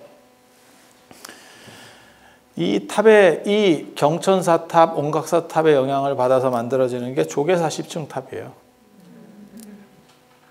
월정사 탑 모델을 가지고 이 영향을 받아서 두 가지를 믹스를 해서 그 당시 총무원장 스님이었던 지관 큰 스님께서 만드신 게 조계사 10층 석탑. 그렇게. 그래서 그게 탑이 말이 많았어요. 저게 경천사 탑을 모사한 것도 아니면서 왜 짝수를 하느냐. 그래서 여러 가지 말들이 많았었어요. 그냥 그러려하고 들으세요. 제가 이런 걸 가르치는 사람이에요. 그래서 제가 안다니까. 학교에서 이런 수업을 하는 사람이에요. 나 건축 전공자야. 내가 고건축 전공자야. 참고로 말씀드리면 탑은 건축으로 들어가요. 분류 배치에서. 미술사 분류 배치에서 탑은 건축으로 들어갑니다. 건축회화, 그 다음에 조각 공예 이렇게 네 가지 파트로 나누거든요. 그래서 그런 게 있어. 그런데 왜 경천사 10층 석탑 저 특이한 탑이 만들어지느냐? 저거는 원나라 사람이 와서 만든 거예요. 우리나라 게 아닙니다. 그러니까 우리나라 안에는 있지만 원나라하고 기술 제휴해서 아마 10장이 원나라 사람이지 싶습니다. 10장 아닙니까? 아니 그 좀 저렴한 거 잘하는데? 그러니까 공사 책임자. 좀 유식한 말로 하면 대목이라고 합니다. 대목. 공사 책임자가. 그래서 그 신증동구 여지승남 같은 데 보면 승상 탈탈이 뭐 조성을 했다. 뭐 이런 얘기들이 있는, 그래서 우리랑은 약간 이질적 문화 구조가 나오는 거예요. 그래서 그 당시에는 원간섭기니까 그게 가능한 일이거든요. 아니 그렇잖아. 그리고 그런 식을 되게 멋있게 볼 수도 있는 거예요. 근데 되게 재밌는 거는 조선 초에도 그 탑을 되게 멋있게 본 거예요. 네가 어떻게 하느냐? 세조가 불사할 때 특징 중에 하나가 뭐냐면, 수양대군 불사할 특징이 뭐냐면 제일 좋은 걸 눈가를 뽑으려고 해요. 제일 좋은 눈가를 뽑으려고. 그러니까 제일 좋은 걸로 세트를 맞추려고 한다고. 그래서 상원사의 당신 원찰을 어떻게 보면 조성을 하고, 그리고 나서 제일 좋은 종이 뭐냐 이렇게 알아보게 해가지고 그 당시에 차출돼서 올라간 종이 지금 상원사 동종입니다. 우리나라 제일 오래된 통일신라 시대 종 상원사 동종. 그래서 그게 안동 문루에 있었거든요. 안동 문. 원래는 그 절에 있었는데 절이 이제 조선 초에 무너지면서 그거를 성문 여닫는 데 쓴 거야. 이게 시간 알리는 보신각종처럼.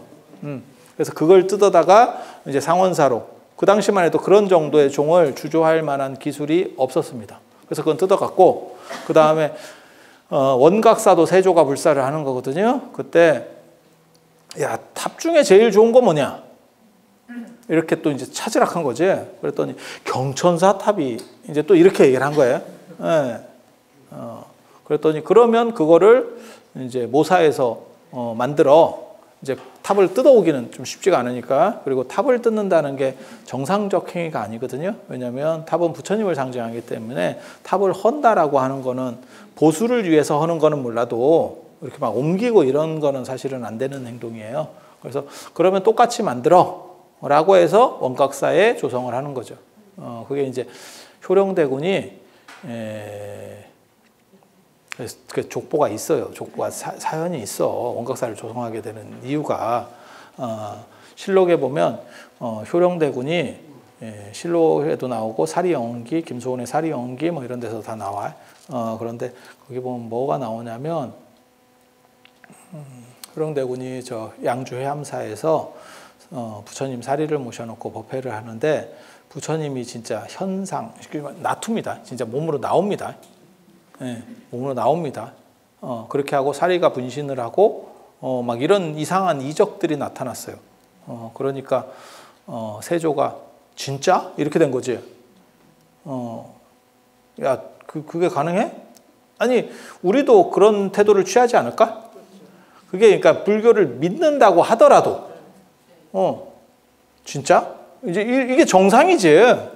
그렇게 해서 세조가 그 사리를 그러면 다 이렇게 그 분신한 사리가 늘어났다 하거든. 그걸 다 이렇게 모아와가지고 내불당에 모십니다. 그리고 기도를 했는데 그때 사리가 또 다시 분신을. 이게 실록에까지 나올 정도면 확실한 사건일 거예요. 그걸 감동을 받아서 이 양반이 원각사를, 왜냐하면 그게 사리만 이렇게 가지고 법회를 한 게 아니고 원래는 원각경을 독송하는 그러한 원각경을 강의하고 이러한 법회의 일환으로서 한 거야. 그래서 원각경이라고 하는 책이 어떻게 보면 당나라를 대표하는 경전이 원각경. 물론 뭐 화엄경 이런 책도 있는데, 그래서 송나라 때 유행한 거는 화엄경 이런 책이 좋기는 한데 이게 하기가 좀 어려워요. 이유는 뭐냐면 양이 많아. 그래서 원각경이라고 하는 짧은 책이 유행을 해요. 당나라 때는. 그래서 송나라 때는 능엄경이 유행을 하고. 그래서 아직도 그 영향이 남아 있어서 능엄신주를 하시는 분들이 생각보다 많이 있어. 그래서 각 시대마다 유행한 경전들이 있고 약간 패턴이 있습니다. 여러분 세대에 유행한 패션은 나팔바지. 나팔바지. 뭐 이런 거지. 장발단속. 나는 진짜 지금도 그런 생각하면 이 나라가 이렇게까지 많이 바뀌었는가 싶은 생각을 합니다. 70년대에, 아니 저는 전생에 본 건데 70년대에 미니스커트 단속 이런 게 있었잖아. 그렇게 해서 경찰들이 자를 가지고 다녀. 그래서 여자애들을, 그것도 요즘으로 말하면 30대 이런 애들도 아니에요. 왜냐하면 그때는 20대 중반에 시집을 갑니다. 지금은 20대 중반에 뭔 시집을 가가 되고, 아니 맞잖아요. 그때는 20대 중반 넘어가면 노처녀예요. 근데 그렇게 젊은 애들이 시집 안 갔으니까 미니스커트를 입었겠지. 설마 시집 가고 애 낳아 가지고 미니스커트를 입겠어? 그죠? 그 미니스커트가 길이가 있었잖아요. 얼마인지 기억은 안 나는데 그 줄자도 아니고 그냥 자로 그걸, 야 너 일로 와봐. 이래가지고 그걸 재해. 더듬더듬 하면서. 아니 오늘날 만약에 그렇게 하잖아요. 대통령이 내려와야 될걸? 지금 그런 사건이 벌어지면 경찰청장 날아가고 뭐 이런 거는 뭐 그냥 순식간이에요 지금. 근데 그때는 당연한 줄 알았어. 당연한 줄 알았어. 소독차 따라다니고. 그 DDT인가 뭐 이 머리에 이 석회 뭐 이런 거 있는. 그거 이렇게 뭐 이렇게 허용 가루 뿌려주는 거, 이런 거 이렇게 뿜으면서 뿌려주는 거. 이거 더 웃긴 건 아저씨들은 그거 머리 뿌리고 바지를 이렇게 당겨. 바지 당겨 바지. 거기도 이렇게 한번 소독을 해야 돼. 못 봤어요? 저는 길에서 나 들었지. 나는 들었지. 나는 전생이니까. 나 맞다. 전생에 봤어. 전생에 봤어. 보사님도 진짜 못 봤어요?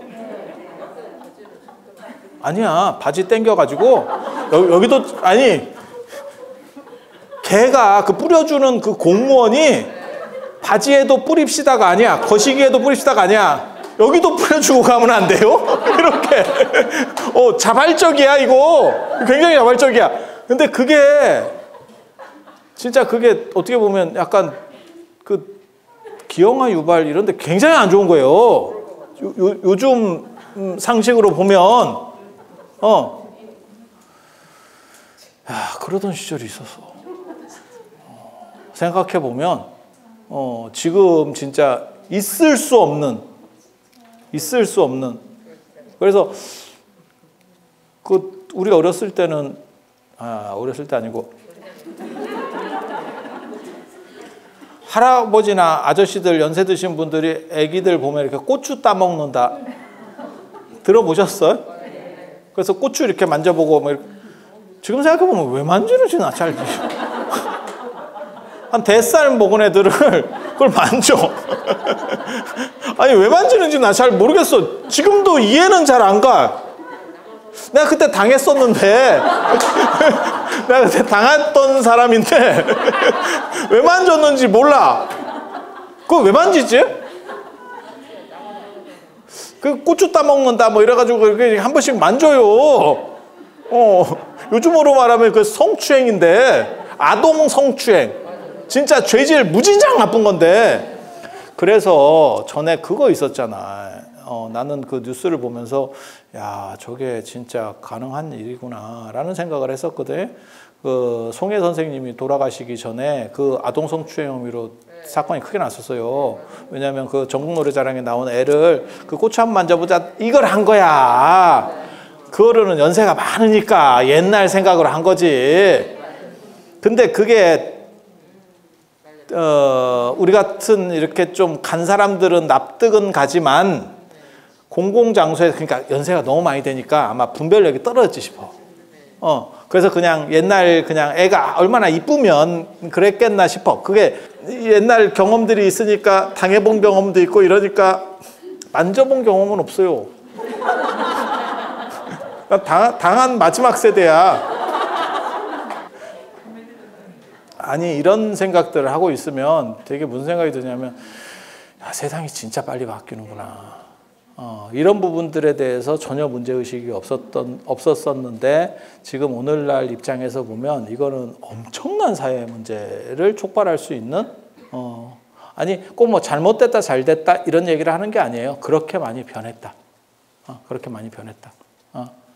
라는 얘기를 하는 거고, 관세음보살 기도도량도 그래서 동아시아의 전통 문화하고는 다르게 바닷가 성지라고 하는 특이한 문화를 나오게 된다. 그래서 지난 시간에 얘기한 성산이라는 개념하고 이 바닷가 성지 개념이라고 하는 거는 사실은 충돌하는 개념입니다. 서로 약간 다른 거예요. 산악숭배는 동아시아에 원래부터 있었고 우리나라에는 굉장히 강했던 것 같아요. 이유는 뭐냐면 산이 많으니까. 중국은 상대적으로 약했었던 것 같아요. 왜냐면 중국은, 그건 이제 나중에 중국 가보시면 알아. 중국 가보시면 알아. 그러면 거기는 뭐 대부분 평지거든요. 그리고 여러분 가시는 데는 그 제대로 된 산 아닙니다. 여러분이 중국 이렇게 패키지로 가실 때 만나는 산들은 제대로 된 산이 아닙니다. 대부분 이제 뭐 장가계라든지 뭐 이런 데 가시는 데는, 장가계, 계림 이런 데 가시는 데는 다 그게 예전에는 바다 지형이거든요. 바다 지형이 이쁩니다. 그래서 약간 아바타 같이 이런 모습들이 나오는 거고, 그런데 이제 동아시아 전통에서 기운이 뭉쳤다라고 하는 거는 화강암 덩어리가 이렇게 큰 게 있고, 저는 예전에 마이산 이렇게 사진으로 보면서 저기는 뭐 성진가 영진가 기운이 에너지가 있나 이런 생각을 했지만, 그렇다고 마이산이 뭐 이렇게 뭐 불교사라든지 이런 역사에서 대단한 게 하나도 안 나와. 그래서 이건 뭔가 이러고 나중에 가보니까 거기는 기운이 뭉치는 돌이 아니더만. 그런 돌에는 그렇게 이렇게 만지면 푸석푸석한 돌 있잖아요. 그건 안 돼. 그건 안 돼. 그러니까 돌도 약간 이렇게 화강암처럼 이렇게, 그리고 덩어리가 최고입니다. 한 방짜리. 뭔 뜻인지 아시겠죠? 뭐 이렇게 몇 개가 붙어가지고 뭐 이렇게 되고, 뭐 이렇게 뭐 편편히 잘라줘요. 뭐 이런 거 말고, 아니 진짜인지 가짜인지를 그걸 얘기하는 게 아니고, 그렇게 동아시아 사람들은 생각했다고. 물론 나도 뭐 그런 것 같아요. 우리 개인 의견입니다. 요 밑에다가 자막으로 개인적 견해입니다.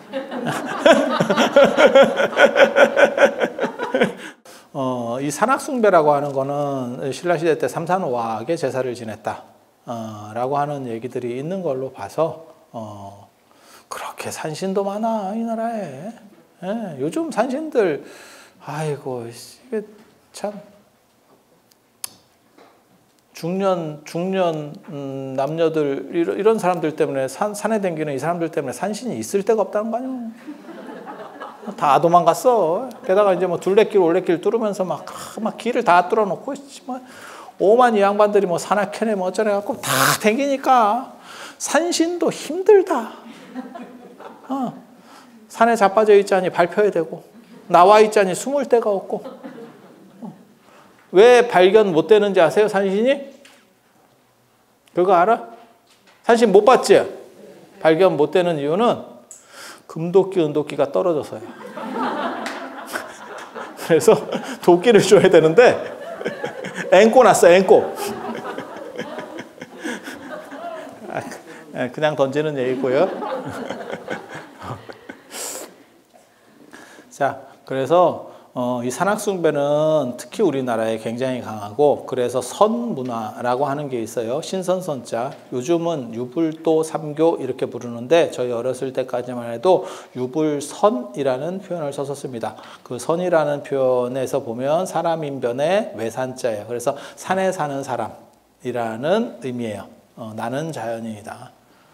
이런 분들이 선인 되겠습니다. 선인. 그리고 이 선인은 동아시아 쪽 중에서도 이 바레만 쪽을 해서 우리나라까지 이렇게가 선문화권입니다. 어떻게 보면 기회가 되면 이런 것들을 정리하고 싶었지만 할 일이 너무 많은 관계로 제대로 못하는 게 좀 안타깝습니다. 이런 걸 보고 최시호는 풍류도, 풍월도 이렇게 썼었고요. 그리고 그런 정신을 계승한 게 나중에 화랑도 되겠습니다. 화랑. 그래서 국선, 화랑 국선. 이렇게 나가는 거죠.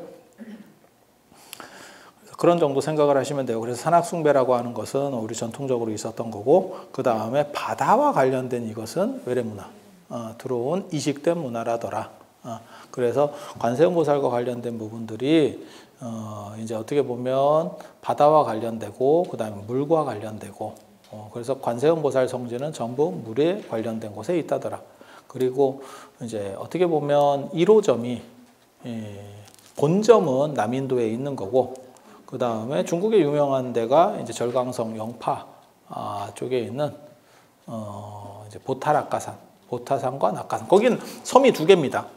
우리 울릉도 독도처럼 섬이 2개예요. 그래서 보타산, 낙가산. 그 보타산의 범음동 같은 데 가면 진짜 홍련암 구조랑 거의 유사합니다. 그래서 제가 저는 처음에 거기를 2번인가 3번 갔었는데 처음 갔을 때 제가 거기서 파랑새를 봤죠. 정확하게 말하면 제가 눈이 나쁜 관계로 정확하게 파랑새인지 잘 모르겠는데 파랑새로 믿고 있습니다. 왜냐하면 거기 중국 사람들이 전부 파랑새라 그랬거든. 막 엄청난 아니야. 내가 거기 가서 참배를 하고 또 돈을 넣고 그때 1원인가 얼마인가 넣었어. 그때 쩔이어가지고 돈도 없고 이래가지고 1원이면 얼마예요? 100원이 우리 돈 19,000원 정도 할 거거든요. 지금 18,000원, 19,000원. 그러니까 한 190원, 180원 이 정도 되겠네요. 그래서 1원짜리 이렇게 놓고 저 처음 갔을 때만 해도 그 1원짜리 이하도 지금은 1원이 동전으로 바뀌었고 그 다음에 1원 밑에 각이 있어요. 각이라는 단위가 또 있어. 이렇게 해서 놓고 이렇게 절을 하고 있는데 사람들이 와 해가지고 막 중국 사람도 엄청나게 또 시끄럽잖아. 시끄럽고 사람이 뛰면 우리는 또 반사적으로 우리 또 서울 사람 아니요. 무조건 뭔가 있다. 그럼 가는 거야. 난리 났더라고. 그래서 파랑새. 예. 파랑새인데 그 파랑새 인도 가서도 파랑새를 봤었는데 근데 우리나라 파랑새하고 같은지는 잘 모르겠는데 저 동해 저 홍련암에도 파랑새 나온다는 이야기가 있어요. 제가 그 예전에 중앙일보인가에서도 봤었거든요. 80년대. 근데 원래 파랑새는 아닙니다. 원판 파랑새는 관세음보살 고안경에 나오는 걸로 뭐라고 나오냐면 그 앵무새입니다. 원래는 앵무새 계열이에요. 근데 앵무새 계열은 파랑새가 생각보다 많습니다. 앵무새 키워보셨어요? 제가 어렸을 때 앵무새 키워봤어요. 앵무새 말 가르치느라고 내가 얼마나 힘들었는지 알아? 내가 개 키우면서 안절을 못 가르친 사람이거든.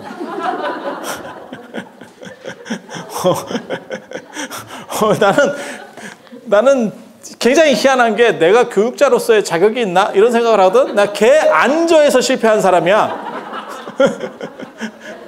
이게 쉽지 않더라고요. 앵무새에게 말 가르친다고 진짜 내가 고생했어. 그리고 나서 나중에 알고 보니까 말하는 놈은 구간조지 앵무새가 아니야.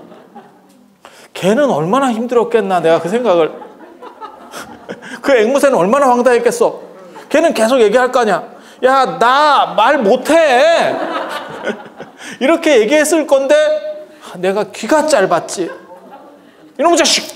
그래, 앵무새 싸납습니다. 혹시 키워보셨는지 아시는지 모르겠는데 생각보다 싸납습니다. 한 손가락 합니다. 이 자식이. 집 줘주면 괜히 집이나 다 뜯어먹고 있고. 생각보다 세요. 카나리아도 키워보고 제가 여러 종류를 키워봤거든. 조류 박사 윤무부 선생님이 갑자기 생각이 나긴 하네. 지금 그런 어른 돌아가셨을 거야, 그치? 안 돌아가셨어? 예전에는 그분 참 많이 나왔는데 갑자기 추억 소환 잠깐 하고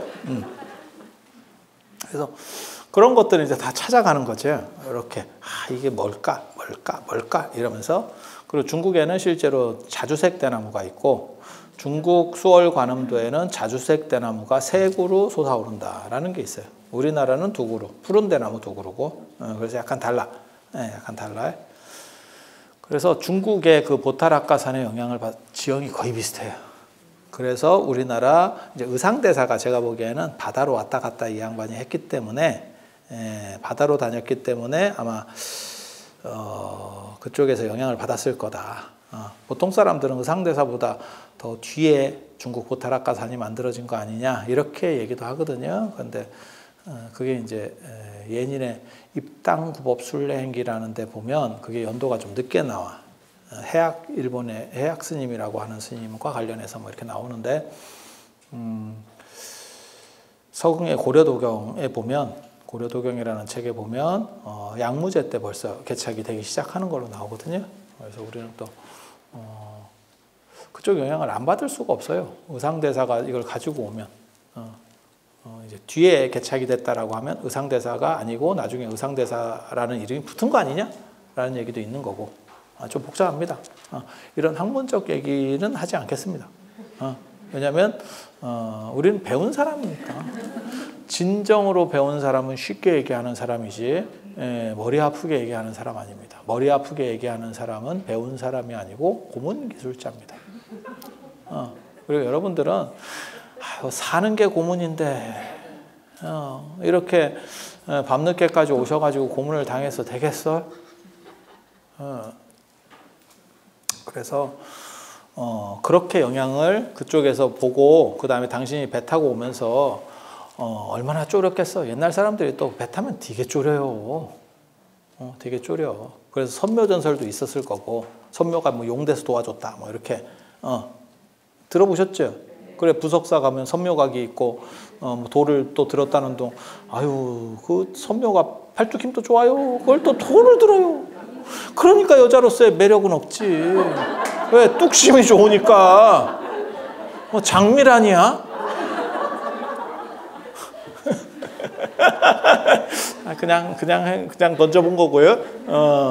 그렇게 해서 이제 바다와 관련해서 전설들이 이렇게 어떤 형태들이 넘어오게 되는 거고, 실제로 여러분들이 생각할 때는 아유 그게 뭐 서해바다 개뿔도 아닌 것, 그 저게 뭔 위험하다고 그렇게 호들갑을 떨고 저렇게 막 어떻게 보면 관세음보살한테 기도하고 온 거예요. 그 얘기는 이제 배가 안 난파되게 그런 게 그렇게 했겠습니까? 라고 할지 모르지만 서울 동국대 도서관에 가면 관음경이라고 요만한 책이 있어요. 조만한 책. 옛날 컨닝페이퍼 같은 책. 조선시대 때도 컨닝페이퍼가 있었습니다.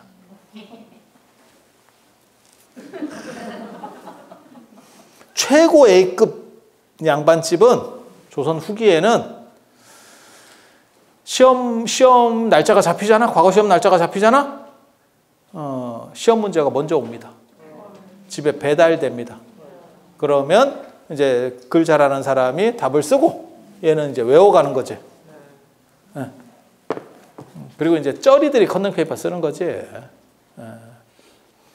얼마나 답답하겠어요. 그게 2년, 3년에 한 번씩 과거 시험이 있는데 한 번 떨어지면 야 공무원 시험 한 번 떨어져도 1년에 한 번씩 있으면 사람 눈 돌아가는데 청량리에서 컵밥 그거 몇 개를 더 먹어야 되냐 이거 이런 생각이 들 건데 그치?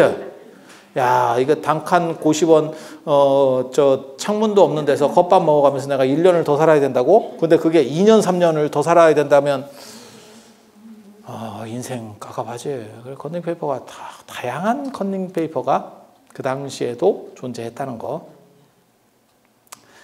진짜 미친놈은 땅 파가지고 이렇게 연결시켜서 야, 그게 가능한가? 난 들으면서도 내가 이게 미쳤나? 어떻게 그런 생각을. 제일 이제 돈 있는 집에서 흔히 많이 쓰는 방식은 최고 레벨은 이게 시험 문제가 오는데 그 정도가 아닌 사람들이 제일 많이 쓰는 거는 답안지 바꿔치기입니다. 답안지 바꿔치기. 그건 가능했을 것 같아. 그건 가능했을 것 같아. 그리고 돋보자락에다 뭐 넣어놓고 뭐 이렇게 하는데, 아유, 그건 제가 늘상 얘기하지만 이거 컨닝페이퍼 이렇게 뒤적거리다가 시간 다 가. 몇 줄 못 써. 몇 줄 못 써. 이게 컨닝페이퍼도 이런 거 돼야 돼. 그래서 진짜 컨닝페이퍼 같이 요만한 책이 있어요. 관음경. 거기에 이렇게 병풍같이 접혀 있어요. 그 관음경이 누가 본 책이냐면 추사 김정희가 제주도 유배 갈 때 그거 읽고 있었던 거야. 이 영감이. 영감도 아니요. 여러분보다 젊어. 그 당시는 영감이지. 그렇게. 나홍 스님도 마찬가지거든요. 나홍 이러니까 게으른 늙은이 이러니까 되게 나이 많은 줄 알아. 53세에 돌아가시거든. 여러분들은 제가 그랬잖아. 지금 다음 생. 한 방에 두 생을 살고 계시는 거예요. 그래서 그런 식으로 제주도 건너온다는 게 어떻게 보면 그 별거 아니잖아. 지금으로 생각해 보면. 그게 뭐 바다냐? 아니야. 그게 언제, 그 추사 김정희가 언제적 사람이요? 조선 후기 사람이에요. 불과 얼마 안 된 사람이야. 몇백 년 안 된 사람이거든. 근데 의상대사 때는 그것도 서해 바다가 제주도 가는 것보다 폭이 커요. 그러니까 그런 일들이 벌어지는 거예요. 그래서 자, 그 구조도 절묘하게. 구조가 똑같으면 기운이 통한다고 생각해. 형태가 똑같으면. 그래서 거기 중국의 관세음보살 성지인 보타락가산을 보고 범음동이에요. 정확하게 말하면 범음동. 범음동, 조음동 뭐 이런 데를 보고 와가지고 우리나라에서도 이렇게 그걸 찾아가지고 똑같은 데를 찾는 거예요. 그래서 중국에서 태백산 찾는 것도 있고 그 다음에 이렇게 성지는 다 그렇게 찾는 거예요. 자장률삭 오대산 찾는 것도 중국 오대산을 보고 실제로 중국 오대산을 가보면 한국 오대산보다는 큰데 좀 그럴듯해.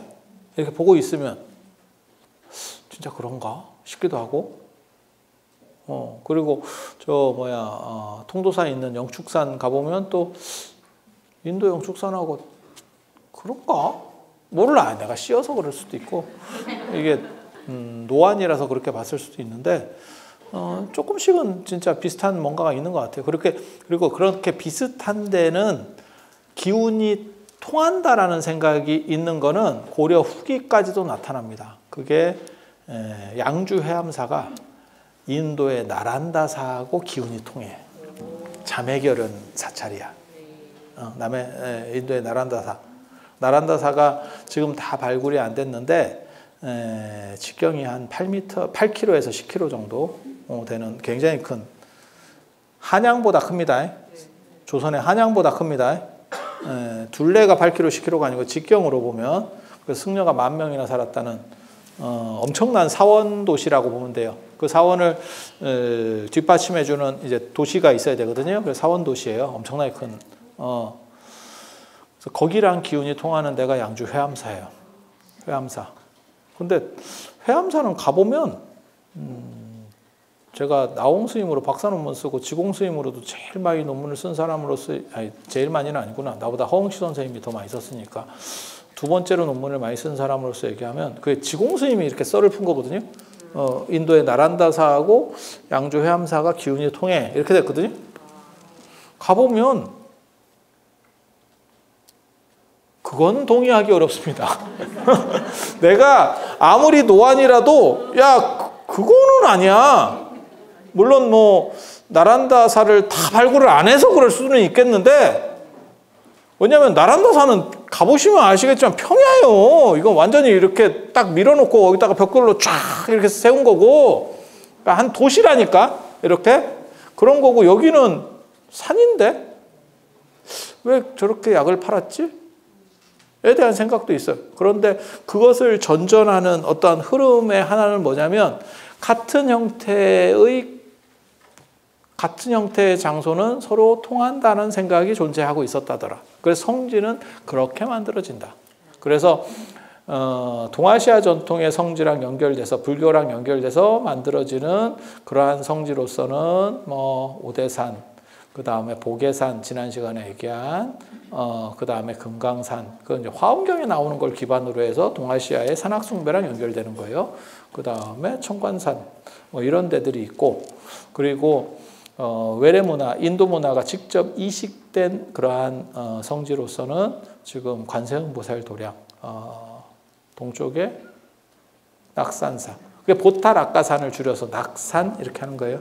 낙산 그래서 낙산사 홍련암 그 다음에 참고로 말씀드리면 보타락가산에 두 군데는 꼭 찍어야 돼요. 두 군데 찍어야 돼. 그 홍련암하고 그 다음에 그 원통보전. 그 원통보전이 대나무 난 자리예요. 거기에 관세음 보살이 거기에다가 전각을 지어라고 의상대사한테 시키는 겁니다. 그 두 군데는 꼭 가요. 해수관음, 저는 사실 낙산사 제가 3번 갔는데 해수관음은 딱 한 번밖에 안 가봤거든요. 거기 안 가도 됩니다. 낙산사는 도량이 좀 이렇게 벌어져 있어가지고 다 돌기가 쉽지 않아요. 그러면 두 군데는 꼭 찍어야 된다. 내가 좋은 거 가르쳐 주잖아. 홍련암 그 배꼽 보는 거. 옛날에는 거기 그렇게 나뭇대기로 넣었다가 뺐다가 했는데 지금은 유리로다가 이렇게 해놨잖아. 그죠? 배꼽 보는 거. 그 다음에 원통보전. 꼭 보셔야 되고. 그리고 강화도, 성모도, 강화 성모도의 보문사. 그 다음에 남해 보리암. 그리고 꼽사리로 자꾸 나도 좀 넣어주면 안 돼요? 라고 말하는 절이 한 군데 더 있지. 갓김치의 향이람. 그리고 자꾸 이렇게 문대고 좀 들어가면 안 될까요? 마치 그 보궁에 원래 남북보궁이 있다가, 그러니까 통도사하고 오대산 중대에 있다가 그게 남북보궁이고 그게 확장이 돼서 정암사하고 법흥사 들어가고 그 다음에 이제 최근 나도 좀 넣어주면 안 돼요? 이렇게 하고 있는 게 봉정암. 그런데 오대보궁은 아이러니하게도 나도 좀 넣어주면 안 돼요가 대장이 됐다는 거. 이게 굴러온 돌이 박힌 돌을 싹 파내버리고 네. 완탑으로 아이돌 완탑으로. 근데 참고로 말씀드리면 저는 봉정암을 가본 적이 없습니다. 만약에 사리가 모셔져 있었다고 생각한다면 제 성격상 죽어도 갑니다. 저는 확률이 없다라고 보기 때문에 마치 해수관음에 내가 잘 안 가요 라고 말하는 거하고 비슷한 상황이라고 보면 돼요. 그래서 그렇게 존재한다더라 라는 생각하시고, 그리고 마지막으로 말씀드릴 거는 관세음보살이 아미타불을 정대하고 의상대사가 관세음보살을 머리에 정대하고 살려고 하는 것처럼 여러분들께서도 올바르려고 하는 그러한 모습들, 그리고 그 생각들을 가지고 가면 문제는 있어도 큰 탈은 없다. 살다 보면 문제는 있을 수 있어요. 그런 걸 보고 유교에서는 혹약재연이라고 그래요. 혹약재연. 물고기가 연못에서 펄쩍펄쩍 뛰기는 하는데 그 연못 밖으로 벗어나진 않는데 너무 시게 뛰어가지고 물 밖으로 넘어가잖아? 인생 사요나라 되는 겁니다. 혹약재연. 혹약재연. 도약은 간혹 도약은 하지만 언제나 못 안에 있다. 그렇게 해서 여러분들이 관세음보살을 정대하고 아미타불을 정대한다라고 하는 그러한 기본적인 틀을 다 갖추고 살면, 제가 좋아하는 말이 있어요. 언제나 하는 말이 있어요. 불교를 믿으면 어떤 게 좋습니까? 라고 했을 때 부처님께서 하신 말씀, 생기지 않은 선은 발생하고, 좋은 일은 발생하고, 이미 발생한 선은 늘어나고, 그 다음에 이미 발생해 있는 악은 줄어들고, 아직 생기지 않은 악은 발생하지 않는다. 그렇게 해서 건강하고 행복하게 여러분들이 다복한 일생을 보내실 수 있도록 기원에 맞이 않으면서 이상 마치도록 하겠습니다. 자, 들어주셔서 감사합니다.